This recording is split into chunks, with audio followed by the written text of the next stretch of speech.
Fidel Alejandro Castro Ruf nasceu em 13 de agosto de 1926, na região de Birán, província de Holguín, no oriente de Cuba. Filho de um imigrante espanhol, Ángel Castro, proprietário de terras e canaviais, e de Lina Rus, camponesa humilde que se tornou sua mãe, Fidel cresceu em uma fazenda que já carregava as contradições de Cuba, riqueza de uns, pobreza de muitos. Desde cedo, conviveu com o contraste entre o poder dos grandes latifundiários e a miséria dos trabalhadores rurais. Esse cenário moldaria sua percepção sobre injustiça social. Na infância, Fidel estudou em colégios religiosos, entre eles a escola dos jesuítas em Santiago de Cuba e depois em Havana. Os padres notaram seu espírito rebelde, sua inteligência aguda e a disciplina quase militar com que encarava os desafios. Ainda adolescente, nutria uma paixão por esportes, especialmente o beisebol, chegando a sonhar com carreira atlética. Mas seu destino estava em outra arena, a política. Na Universidade de Havana, para onde foi em 1945 estudar direito, mergulhou no turbilhão de ideias da época. A universidade era um centro de debates inflamados sobre colonialismo, capitalismo, imperialismo e revolução. Lá, Fidel começou a se destacar como orador feroz, envolveu-se em grupos políticos e rapidamente tornou-se conhecido por sua capacidade de articular discursos incendiários. Já não era apenas o jovem do interior, era um líder em formação. Durante esse período, Fidel também se envolveu em movimentos internacionais. Viajou à República Dominicana e à Colômbia, testemunhando rebeliões estudantis e protestos contra governos autoritários. A experiência o marcou profundamente, percebeu que a luta contra regimes opressivos não era apenas uma questão cubana, mas latino-americana. Ele começou a vislumbrar seu papel em algo maior. Nos anos 1950, Cuba estava sob o governo de Fulgêncio Batista, que havia assumido o poder após um golpe em 1952. Batista era apoiado pelos Estados Unidos e governava de forma autoritária, entregando as riquezas cubanas, especialmente o açúcar, o turismo e o jogo, a empresas estrangeiras e à máfia. Havana era uma festa para americanos ricos, mas, para a maioria dos cubanos, a vida era feita de pobreza, exclusão e exploração. Essa realidade inflamou Fidel. Em 1953, aos 27 anos, ele liderou seu primeiro grande ato revolucionário, o ataque ao quartel Moncada, em Santiago de Cuba, planejado junto com dezenas de jovens. O objetivo era tomar a fortaleza militar, armar o povo e iniciar uma revolta contra Batista. Mas a ação fracassou. Muitos foram mortos ou presos. Fidel foi capturado e julgado.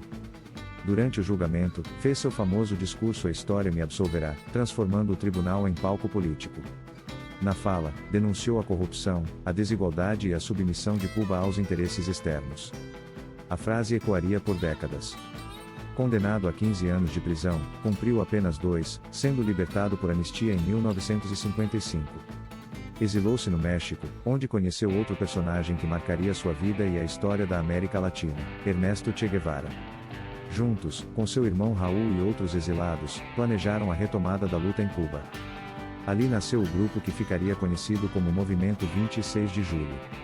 Em dezembro de 1956, Fidel e 81 companheiros embarcaram no iate Grama rumo a Cuba.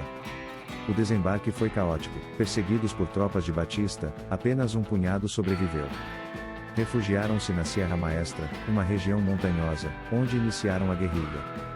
A partir dali, com apoio de camponeses e jovens idealistas, a revolução ganhou corpo. A estratégia de guerrilha, combinada com propaganda eficiente e denúncias internacionais contra Batista, fortaleceu o movimento. Em 1º de janeiro de 1959, após 2 anos de combates e resistência, Batista fugiu do país.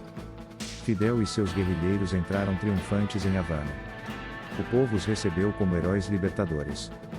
Era o fim de uma ditadura e o início de um novo capítulo na história cubana. No poder, Fidel rapidamente começou a transformar a ilha. Nacionalizou empresas estrangeiras, realizou reforma agrária, investiu em educação e saúde. Escolas foram abertas em massa, médicos enviados às zonas mais pobres, e o analfabetismo foi combatido. Para muitos cubanos, a revolução trouxe dignidade inédita. Mas para outros, especialmente a elite e os empresários estrangeiros, trouxe expropriações, perdas e fuga do país. Os Estados Unidos reagiram. A tensão entre Havana e Washington cresceu rapidamente. Em 1961, a CIA organizou a invasão da Baía dos Porcos, quando exilados cubanos tentaram derrubar Fidel. O ataque fracassou miseravelmente, fortalecendo ainda mais a imagem do líder. Fidel declarou o caráter socialista da revolução e alinhou-se à União Soviética. Nascia a Guerra Fria no Caribe. Um ano depois, o mundo tremeu com a crise dos mísseis de 1962. A URSS instalou armas nucleares em Cuba, a poucos quilômetros da Flórida. Os EUA reagiram, e por dias o planeta esteve à beira da guerra nuclear. No fim, Khrushchev e Kennedy negociaram a retirada dos mísseis, mas Fidel mostrou que Cuba não era um peão qualquer, era protagonista no tabuleiro mundial.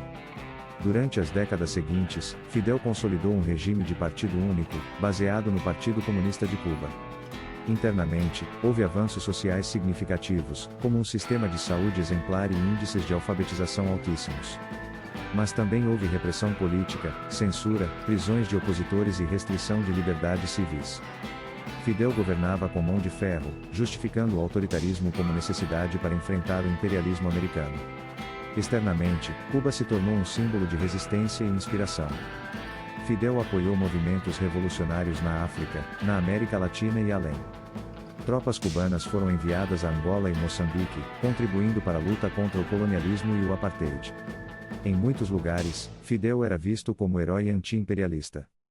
Em outros, como ditador implacável. Os anos 1970 e 1980 foram de glória e dificuldades. Com o apoio da União Soviética, Cuba mantinha sua economia funcionando, exportava médicos e professores, e alimentava seu papel internacional. Mas a dependência de Moscou tinha um preço alto. Em 1991, com o colapso soviético, a ilha mergulhou no chamado período especial. Sem petróleo, sem importações, sem apoio econômico, Cuba enfrentou uma crise devastadora. A população conviveu com apagões, falta de comida, transporte precário. Fidel, no entanto, resistiu. Criou campanhas de sobrevivência, incentivou bicicletas, hortas urbanas e manteve o regime vivo. Mesmo em crise, a figura de Fidel continuava polarizando opiniões. Para uns, era símbolo de coragem, um Davi enfrentando o Golias norte-americano. Para outros, era um tirano que sufocava seu povo.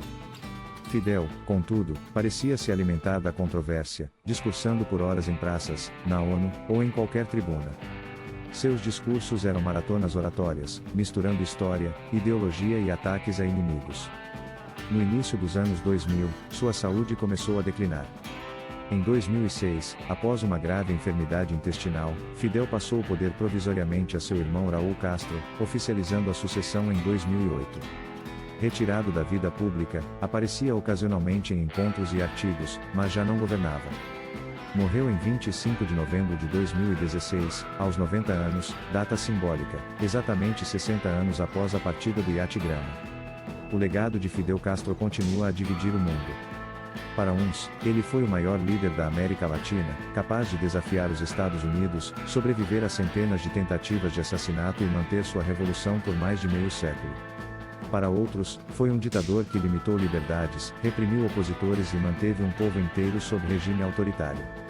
Entre a admiração e a crítica, o certo é que Fidel marcou a história como poucos.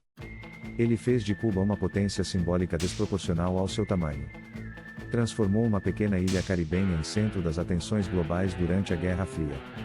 Colocou sua marca em gerações inteiras de latino-americanos, africanos e até europeus. Foi amado, odiado, temido, reverenciado. Mas nunca ignorado. Fidel Castro é, para muitos, a prova viva de que um líder pode moldar o destino de uma nação contra todas as probabilidades. Para outros, é a lembrança amarga de um regime autoritário. Mas seja qual for a leitura, o fato permanece: ele foi, e talvez sempre será, o mais influente líder político que a América Latina já produziu.